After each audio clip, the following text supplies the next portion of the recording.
Hello guys, very happy new year to all of you.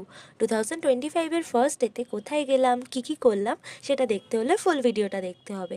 আর আমাকে কেমন লাগছে অবশ্যই সেটা কমেন্ট করে জানিও। সো আমরা বাইকে করে বেরিয়ে চলে গেলাম রাসোই কিং রেস্টুরেন্টে। এই রেস্টুরেন্টটা ব্যারাকপুরের মঙ্গল পান্ডে পার্কের ঠিক পাশেই। অ্যাকচুয়ালি আমাদের প্ল্যানটা ছিল অন্য জায়গায় যাওয়ার, তাই জন্য আমরা তাড়াতাড়ি বেরিয়ে সেখানে গেছিলাম।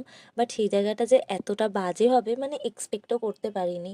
তাই জন্য আমরা ওখান থেকে ব্যাক অফ করে এই রেস্টুরেন্টে চলে আসি। আমরা সেদিন বেরিয়েছিলাম এই যে আমার একটা দিদি আর জামাইবাবুর সাথে। আমাদের আড্ডা দিতে দিতে দেখি আমাদের স্টার্টারটা চলে আসে, আর তার সাথে সাথেই চলে আসে আমাদের মেন কোর্সটাও। আর এই যে জামাইবাবু পুরোটা নিজের হাতে আমাদেরকে সার্ভ করে দিয়েছে। খাওয়া দাওয়া সেরে আমরা চলে গেলাম লাইট দিয়ে কিভাবে ডেকোরেশন করেছে সেটা দেখতে। আর সেখানে গিয়ে আমি ফটো তুলবো না, এটা কখনো পসিবল? সো আমরা সবাই মিলে একসাথে অনেকগুলো ফটো তুললাম। তারপর জুডিও থেকে দিদির কিছু কেনাকাটি সেরে আমরা রওনা দিলাম বাড়ির পথে। আজকের জন্য এইটুকু, বাই।